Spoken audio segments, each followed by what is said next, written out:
Jason, I think my water broke. Can you take me to the hospital? That's gross. Just have a baby somehow. Jason was carrying a big bag, heading towards the front door. I'm heading on a trip now. Just have it somehow. I was in disbelief. What does he mean by have it somehow? I can't even get to the hospital like this. At least call a cab.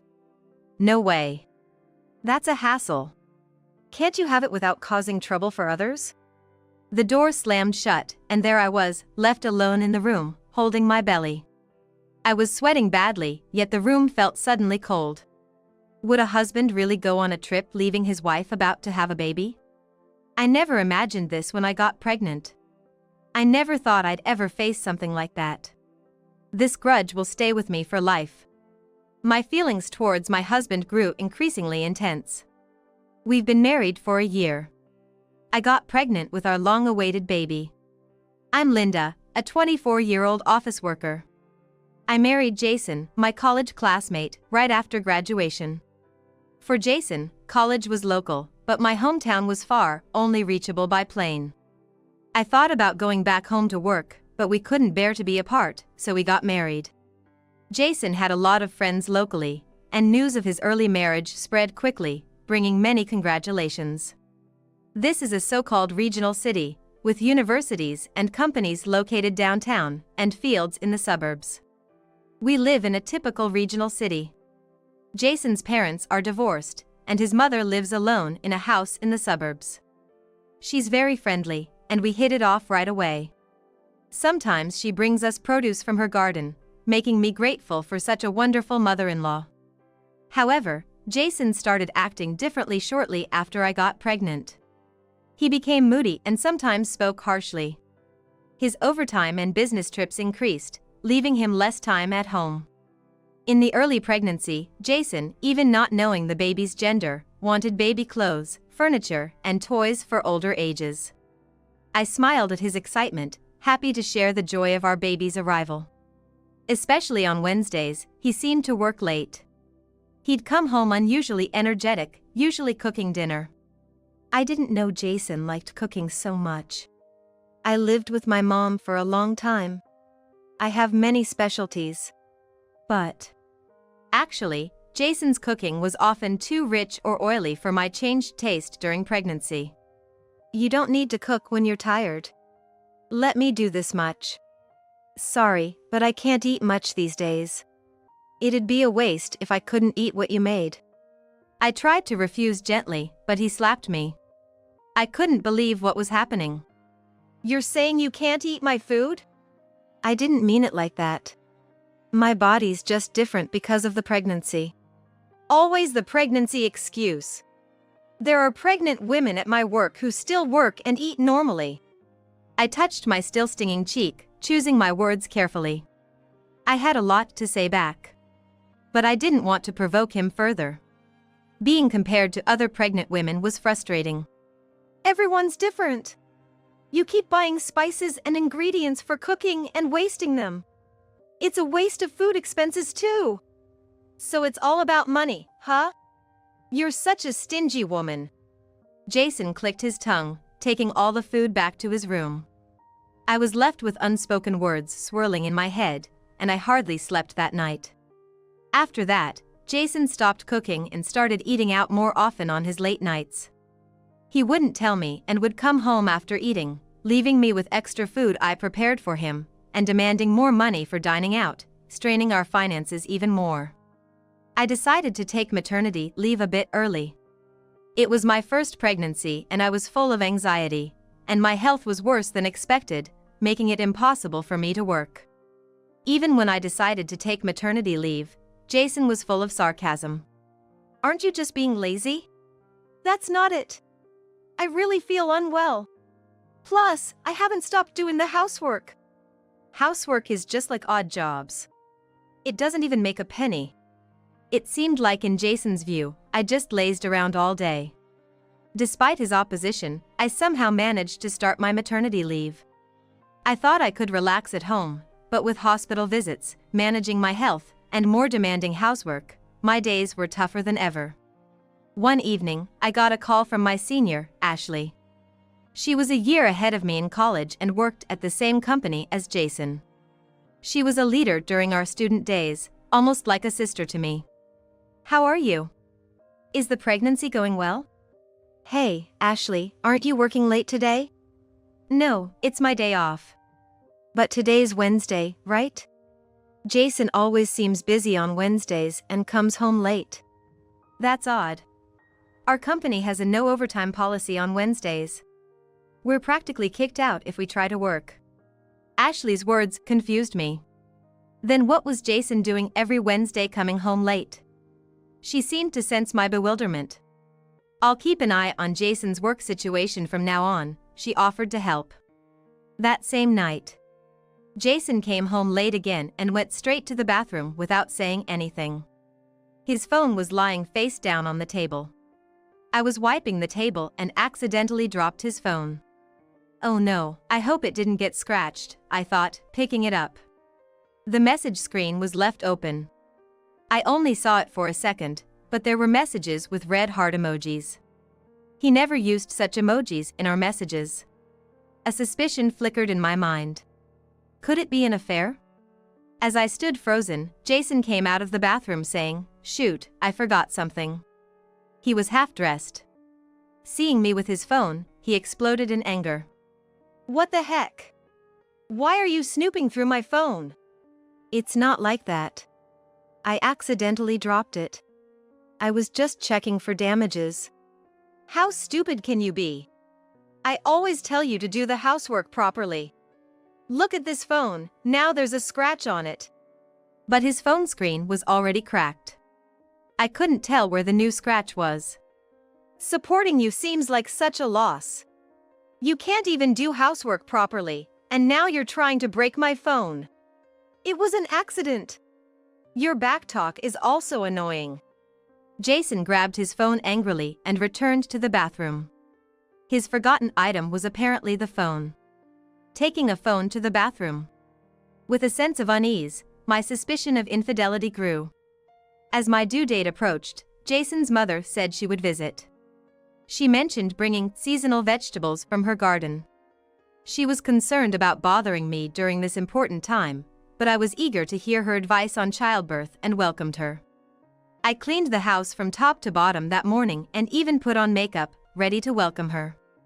Jason seemed to have taken the day off and was at home. But he seemed to be going somewhere, packing a big bag. Are you going somewhere today? Your mom is coming soon. What? I didn't hear about that. I told you. But what about that bag? I stopped mid-sentence as a terrible pain hit my belly. A shocking sensation coursing through me. I felt something special happening to my body. Soon, a warm fluid began to trickle down my legs. Jason, I think my water broke. Can you take me to the hospital? Water broke? What's that, like peeing yourself? No, it's not that. The baby's trying to come out. That's nasty. Just have the baby yourself. Jason picked up a large bag and headed towards the front door. I'm going on a trip now. Just have it. In this situation, I can't even get to the hospital. Can you at least call a cab? No way. That's a hassle. Can't you have it without bothering anyone? As he said this, Jason called a taxi using his phone. It seemed he was actually calling one. The taxi will be here soon. I felt relieved. Despite everything, there was still some kindness left in him. But as soon as Jason saw the taxi arrive in front of the apartment, he left alone. The floor around me was already soaked. Can you at least help me walk? I'll try my best. What? You're coming too? That taxi is for me to go to the airport. Don't be so clingy. I was speechless with shock. Jason left without a second glance, getting into the taxi. I felt utterly abandoned. My phone was in another room. As I attempted to crawl there, someone knocked on the door. It was my mother-in-law. She saw my condition and immediately took me to the hospital in her car. Amidst the overwhelming pain, we somehow made it to the hospital. From there, everything was a blur of activity, leaving me no room to think. When I came to, a newborn baby was in my arms, making soft, indistinct sounds. It's over, I sighed with relief. The baby, unaware of the chaos before its birth, was experiencing its first breaths of air. Fortunately, the baby was healthy and full of energy. As I rested in the hospital room, my mother-in-law came with some food. Why were you alone at home? Didn't Jason say he was taking the day off? Well, just before you were supposed to arrive, he left for a trip. A trip? Leaving his wife in her final month of pregnancy? That's unbelievable. When my water broke, Jason didn't do anything. He just said to have the baby myself and left. My usually gentle mother-in-law was furious, a look I had never seen before. He said that? That's unbelievable. However, the fact that Jason wasn't home when she arrived and the water-soaked floor was undeniable. My mother-in-law had to accept the truth. The next day, my parents arrived from our hometown. I explained the situation to them. I also contacted Ashley, who was hesitant to visit so soon after the birth, but upon hearing I had something important to say, she made time to come. Actually, when my water broke, Jason just left for a trip. What do you mean? I don't know. He never mentioned any trip plans before, and it was all sudden on the day. I asked him to at least call a taxi, but he took it himself to go to the airport. Ashley was furious upon hearing what happened. Then my mother-in-law arrived for a visit, trying to keep the mood light. Linda, I hate to say this in front of your mother-in-law, but you should divorce him right away. I can't stop you. But doing it right now might be difficult. I feel awkward saying this in front of you. With that preamble, Ashley began to speak. Jason might be cheating. There's a woman named Emma in his department he's close to. Those two have taken leave together until tomorrow. Isn't that just speculation? Actually, I saw them walking hand in hand in the downtown area.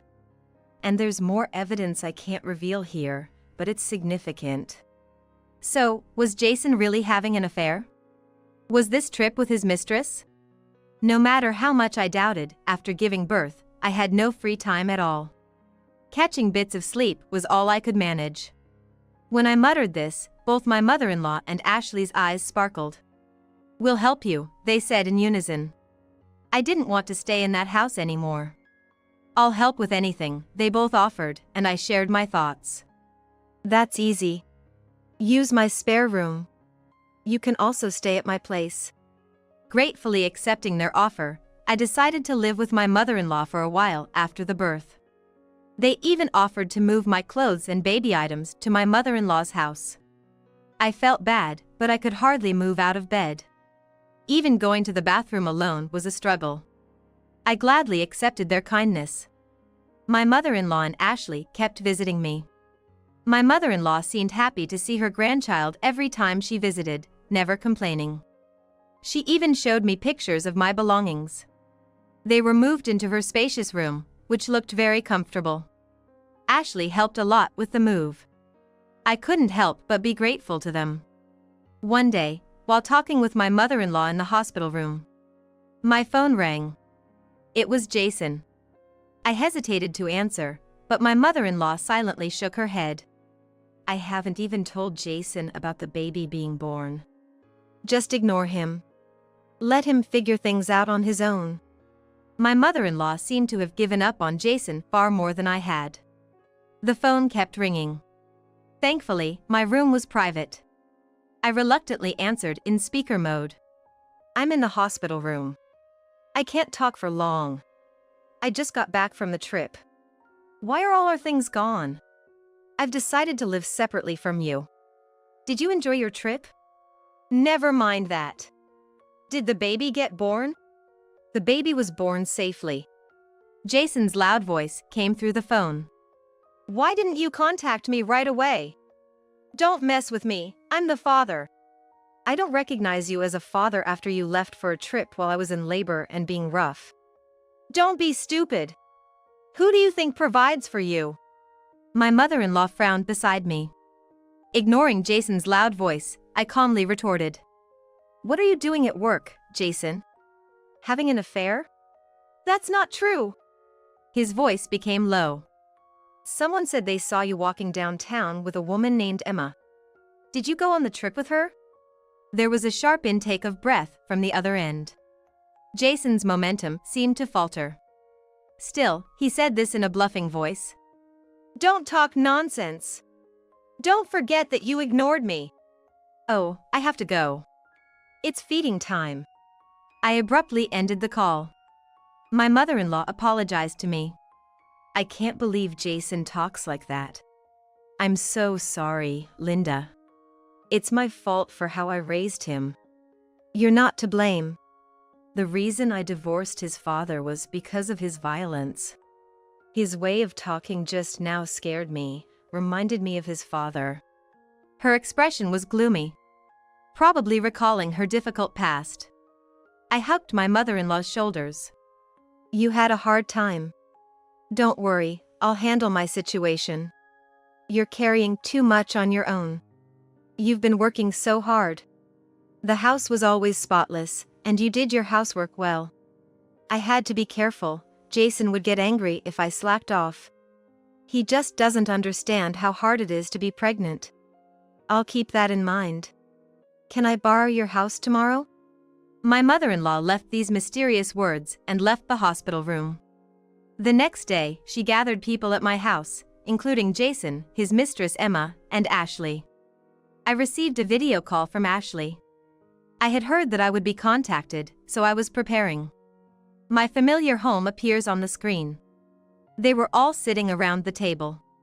My mother-in-law had confronted Jason and forced him to contact his mistress. So, it's true that you two are having an affair? Don't call it an affair, and besides. Jason stuttered for a while, then started muttering. What can I do? Linda got pregnant, and I couldn't touch her anymore. Ashley spat out, that's despicable. When Linda got pregnant, Emma approached me. She was kinder than I could ever imagine, unlike Linda.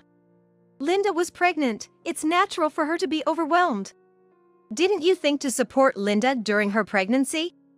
I couldn't hold back and intervened. Well, that was impossible. Ever since I got pregnant, he just used work as an excuse to go out. Looking back, he was probably visiting his mistress. Everyone cheats, right? That's what men do. Don't say stupid things. The room went silent at Ashley's outrage. Don't lump all men with someone as low as you. What proof do you have? I'll sue for defamation. There is proof. I saw Emma's phone. Here it is. Ashley spread out printed messages and photos on the table. How did you get these? Emma, you left your password written on a note at your desk. I used it on your phone when you were away. And I found evidence of your affair. The messages were full of red hearts, discussing plans for a trip together. And there were many pictures of them as a couple. I felt dizzy. A man who cheats during his wife's pregnancy doesn't deserve to be a father. I agree. I can't stand to see my friends suffer like this. Jason's image, leaving me behind to go on a trip while I was in labor, flashed in my mind. I was in danger, along with my child. I couldn't forgive this man. I had to make a decision. Otherwise, I won't be able to move forward. Jason, let's get a divorce. My mother-in-law and Ashley applauded. Why now? Isn't this the toughest time with a newborn? Who made it tougher? I don't want a father like you. Right. I don't recognize you as my son. Divorce? You're not thinking straight after giving birth. You're the one not thinking straight. Who would forgive a husband who cheats during pregnancy and leaves during labor? Calm down. At that time, Emma was more important to me. That's terrible. I can't believe you're human. Then, someone visited the house. My mother-in-law answered, "Who is it?" A middle-aged man came in, introducing himself as Emma's husband. It turned out Emma was married. And Jason knew it since they were working in the same company. Her husband had suspected something and followed Emma today. Seeing the evidence of the affair, he was devastated. He had been worried for some time that his wife was cheating on him, but now he is convinced. Your wife was cheating with this man during his wife's pregnancy. Emma's husband declared divorce, and she shrieked. I can't. I'm pregnant too. The room buzzed. She had planned to keep her pregnancy a secret until the stable period, but I had a feeling it wasn't true. Who's the father?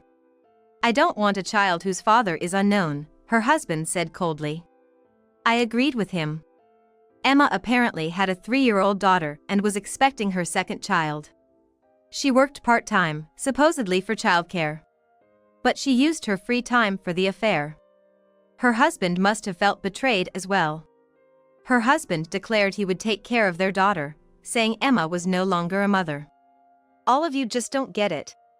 Fine, I'll marry Emma and we'll happily raise the child together. Jason boldly declared this, but a green document was subtly handed to him. Emma's husband had apparently brought divorce papers. It was with a lawyer's contact. Jason reached for the divorce papers, but they were swiftly pulled back. Then came the resounding words, "Let's talk about child support and division of property." Why should I pay them? I'll need money for the baby that's coming. I need money too. You're planning to leave your child and go to another woman, right? I'll definitely claim them. My mother-in-law nodded in agreement. Jason slammed his fist on the table. It's all your fault for getting pregnant. I still wanted to have fun. How can you say that? Have you ever thought about the baby?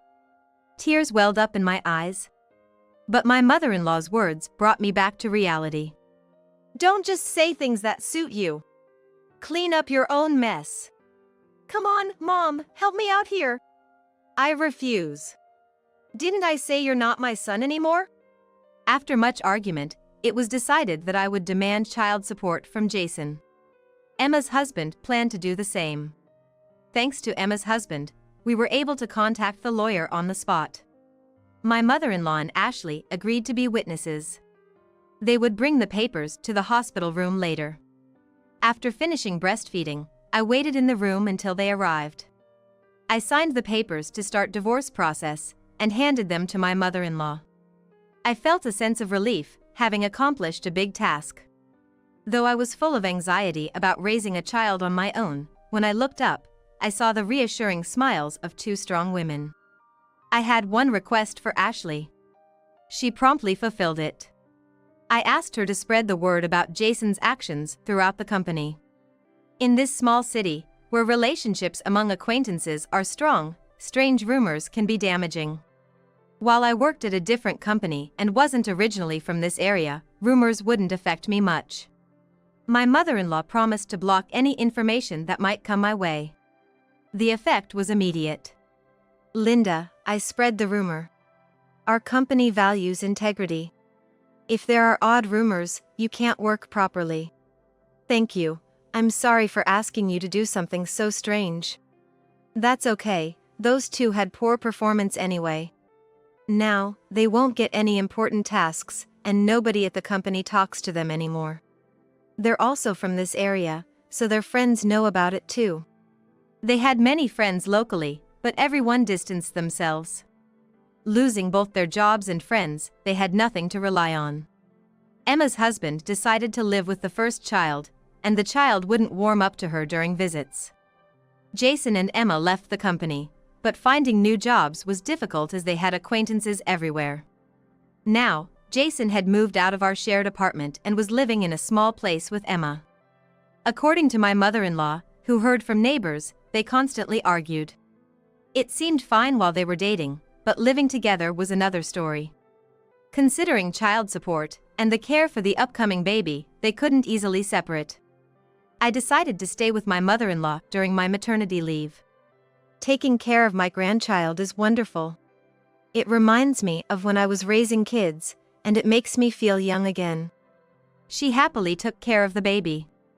During my leave, I helped in her garden whenever I had free time. It wasn't an obligation, but being outside under the blue sky was a good change of pace. Though I ended up living in this area by chance, I was beginning to appreciate the beauty of living surrounded by nature. Now, I returned to work. After moving and getting accustomed to life in a new home with my child, I feel hopeful about starting anew. My mother-in-law assures me, "Come over anytime. I'll help you." Filled with hope for my new life, I'm ready to embrace the future.